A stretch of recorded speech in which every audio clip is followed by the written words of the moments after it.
এখন আজকাল তারাবিতে কি কোরআন তেলাওয়াত পড়ে। হাফেজ সাহেবরা অনেক এলাকায় আছেন, সব জায়গায় না, অনেক এলাকায় আছে যে হাফেজ সাহেবরা তারাবিতে কোরআন তেলাওয়াত করে, শেষে শুধু ইয়ালামুন তালামুন কই টান দিলে আমরা বুঝতে পারি যে উনি বোধহয় এখন একটা আয়াত শেষ করছে, আর মাঝখানে কি পড়ছে উনি জানে আর ওমার মালিকে জানে। ঠিক না ভাই? ঠিক। এখন মুশকিল হলো হাফেজ সাহেব বেচারাদের দোষ দিয়ে তো লাভ নাই, কারণ ওনারা একটু আসতে পড়লে আপনারা বলেন না আমাদের হাফেজটা মনে হয় জুতেন না। ঠিক না ভাই? ঠিক। ওই বেচারা আস্তে আস্তে পড়ে, সে তো ভালো কাজ করতেছে, আপনারা মনে না হাফেজ মনে হয় ভালো না, এই জন্য জোরে পড়তে পারে না। মনে রাখেন, সাইকেল চালানোটা খেয়াল করিয়েন, যখন মানুষ চালানো শিখে আস্তে চালাতে পারে না, দৌড় দেয়, আর যে শিখায় সে বলে একটু আস্তে আস্তে আস্তে আস্তে। ঠিক না ভাই? ঠিক। সাইকেল জোরে অনেকেই চালাইতে পারে, কিন্তু ধীরে ধীরে একেবারে মানে হাঁটা যায় সাইকেলের সাথে, এরকম আস্তে আস্তে নতুন মানুষ পারে কোনোদিন? দপাস করে পড়ে যাবে। খুব আস্তে আস্তে সাইকেল চালাতে পারে ওই লোক, যে লোক সাইকেল খুব ভালো করে পারদর্শী চালাইতে। ঠিক না ভাই? ঠিক। নতুন লোক, একেবারে নতুন লোকরা যদি বলেন যে তুমি সাইকেল একদম আস্তে আস্তে চালাও পিঁপড়ার মতো, পারবে? সে পারবে না, দপ করে পড়ে যাবে। এই জন্য যেই হাফেজ ধীরে ধীরে তেলাওয়াত করতে পারে সে হলো আসল হাফেজ, সে হলো ভালো হাফেজ। এখন আমাদের দেশে মুশকিল হলো মুসল্লিরা গড়ি ধরে, বলে যে পাশের মসজিদের হাফেজ সাহেব মাত্র 55 মিনিটে শেষ করে দিস, আর আমাদের হাফেজ 1 ঘন্টা 10 মিনিট লাগাই দিস, 15 মিনিট বেশি গেছে। এবার হাফেজের বদনামি শুরু হয়। ঠিক না ভাই? ঠিক। যেই হাফেজ যত বেশি সময় নিয়ে তারাবি পড়বে সেই হাফেজের মর্যাদা, সেই তারাবির মর্যাদা আল্লাহর কাছে তত বেশি। বেশ কম হলো 10-15 মিনিটের। কয় মিনিটের বেশ কম? 10-15 মিনিটের। মোবাইলে ফেসবুক টিপতে টিপতে কত 15 মিনিট যে খায়া ফেলাই কোনো হিসাব আছে? অথচ তারাবিতে আমরা হুলস্থুল করি।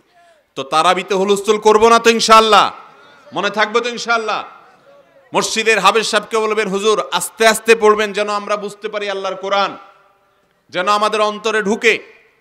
তাড়াহুড়ো করবেন না, আল্লাহ তাআলা কোরআন হুলস্থুল করে পড়লে পছন্দ করেন না। বলবেন তো ইনশাআল্লাহ? আল্লাহ আমাদের সবাইকে তৌফিক দান করুন। তাহলে ভাইরা আমার, রমজান মাসে তারাবির নামাজ পড়া এটা হলো 3 নম্বরের আমল। মা বোনরা বাসা বাড়িতে আছেন তারাও তারাবি পড়বেন। অনেক দোকানদার ভাইরা আছেন যারা তারাবির নামাজ জামাতে পড়তে পারেন না, অসুবিধা নেই।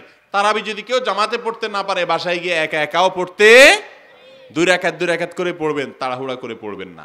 তারাবির শুধু কোরআন তেলাওয়াত না, সূরা তারাবি হইলেও ইমাম সাহেবরা এমন ভাবে রুকু সেজদা করে, এমন ভাবে উঠে যায় মনে হয় তারাবি মানে হলো তুফান মেল, 4G 5G গতিতে তারাবি।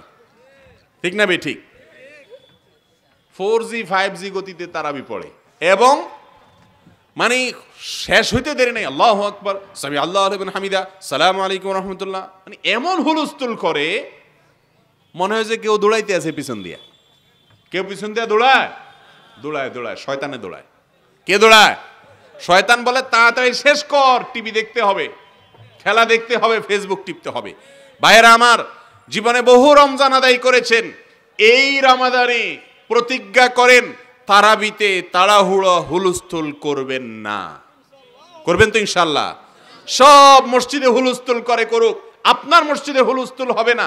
এটা নিয়ে ঝগড়া করার দরকার নাই। বুঝের ভিতরে সুন্দর করে বুঝায় হাফেজ সাহেবকে বলবেন, মসজিদ কমিটির লোকদেরকে বলবেন যে আমরা একটু আস্তে আস্তে পড়লে নয় 10 মিনিট বেশি লাগবে, 10 মিনিটের বিনিময়ে আমার পুরো নামাজটা সুন্দর হবে ইনশাআল্লাহ। করা যাবে না? আল্লাহ চায়েন তো? ভাইরা আমার, তাহলে রমজানের 3 নম্বর আমল হলো তারাবি। তারাবি যদি কেউ পুরা সবগুলো রাকাত পড়তে নাও পারেন, তাহলে যতটুকু পারেন ততটুকু পড়বেন। কোনো একদিন যদি হঠাৎ করে তারাবি মিস হয়ে যায় কোনো কারণে, তাহলে রোজা রাখবেন না? রাখবেন না? কারণ তারাবির সাথে রোজার কোনো সম্পর্ক নাই, রোজা আলাদা রাখতে হবে। বুঝে আসছে না ইনশাআল্লাহ?